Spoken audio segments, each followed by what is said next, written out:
If you've ever been pulled over and thought, I'll just answer and be on my way, this is for you. There's one question that feels safe to answer, but does the most damage. It doesn't accuse you of anything. It doesn't sound serious, but it's the moment many traffic stops turn into something bigger. Knowing when not to answer is just as important as knowing your rights. Let me show you the one question you should never answer during traffic stop. Number 1. Where are you coming from exactly? This question is dangerous because it's not about your driving at all. A traffic stop is legally supposed to be limited to the reason you were pulled over, like speeding or a broken light. When an officer asks where you're coming from, they're shifting the stop away from a traffic issue and into an investigation. Your answer creates a story, and once a story exists, it can be tested, challenged, and used against you. If your answer doesn't match what a passenger says, what a camera shows, a receipt you have, or even an officer's assumption, that mismatch can be written down as suspicious behavior. Even small details like time, location, or purpose can become a problem.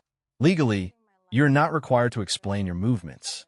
In most places, you must provide your license, registration, and insurance, but you don't have to answer questions about your day. This is protected by your right to remain silent, which applies during questioning, not just after arrest. When you explain where you're coming from, you give information that can extend the stop. The officer can say they're clarifying your answer to justify more questions. That's how a short stop becomes a long one. Another issue is memory and stress. People misspeak, forget details, or oversimplify under pressure. That doesn't mean you're lying, but it can be treated that way. Once something is written in a report, it's hard to undo. Your words become evidence, not conversation. There's also no benefit to answering. It doesn't help you get a warning or legally speed up the stop. The officer already has what they need to handle the traffic violation. Giving extra information only helps one side, and it isn't yours. A safer approach is to keep the stop focused. You can politely decline to answer and stick to providing required documents. This keeps the stop within its legal limits and prevents unnecessary expansion. Silence, used properly, isn't disrespect, it's lawful protection. Number 2, who does this vehicle belong to? This question matters because it shifts the stop away from driving and toward control of the vehicle. The officer already knows who the car is registered to. They see that before speaking to you. When they ask who it belongs to, they're checking whether your answer creates doubt about your right to use the car. That doubt can justify more questions and more time. Legally, you must provide your license, registration, and insurance. Those documents already show the registered owner. You are not required to explain your relationship to the car or why you're driving it. Borrowed cars, rentals, company vehicles, all are lawful, but once you start explaining, you open the door to follow-up questions about permission, duration, and purpose. Another risk is wording.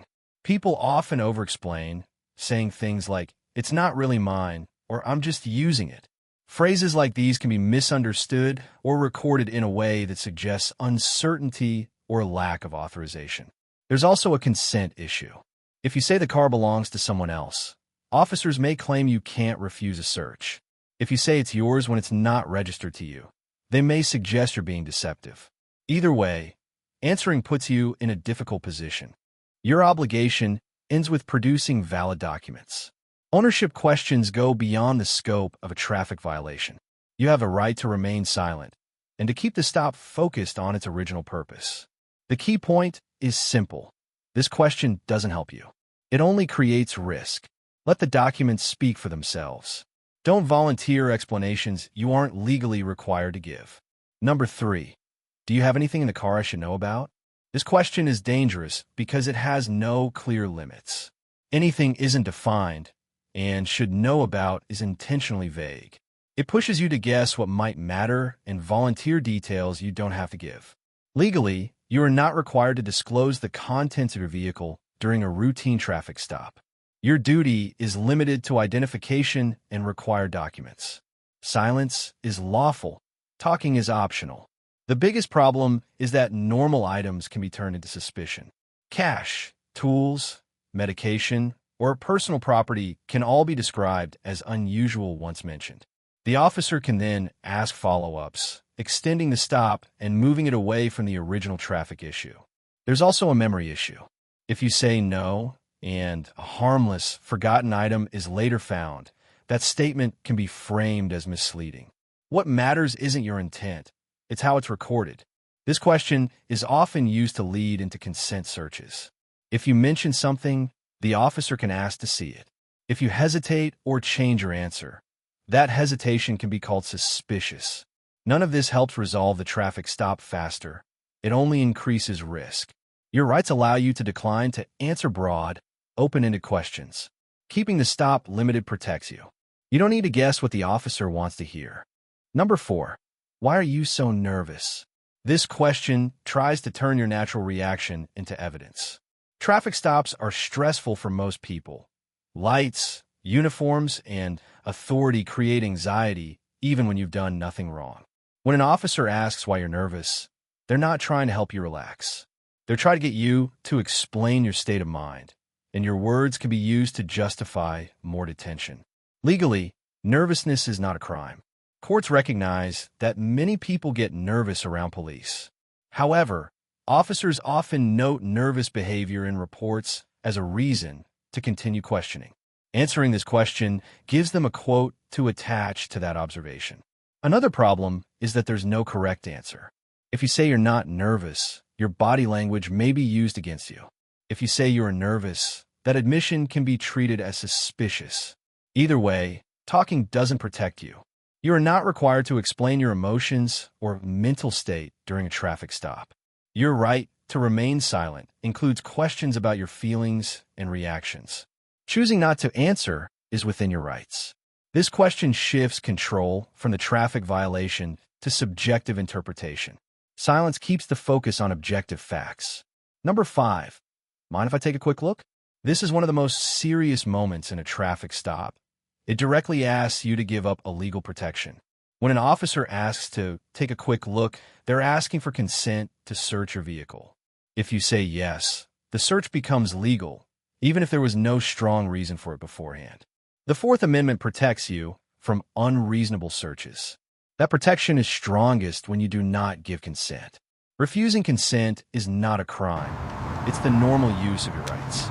Many people don't realize that Mind if saying I take a quick look yes inside? removes Just to the be sure. need for a warrant or probable cause.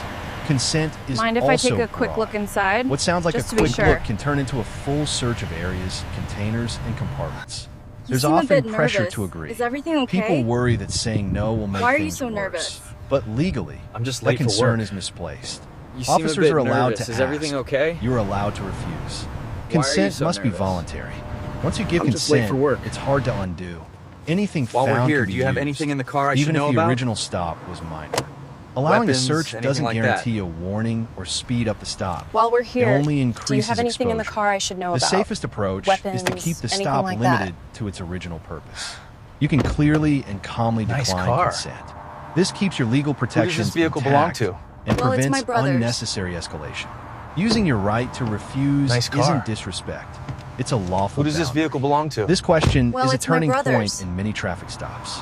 Knowing you can say no and that nothing why I pulled bad you over? automatically follows My taillight is is out. critical. That's right. Silence So where or are you coming from refusal tonight? here protects you more than Good evening. any explanation ever Do you know why I could. pulled you over? The taillight, sir? So where are you coming from tonight?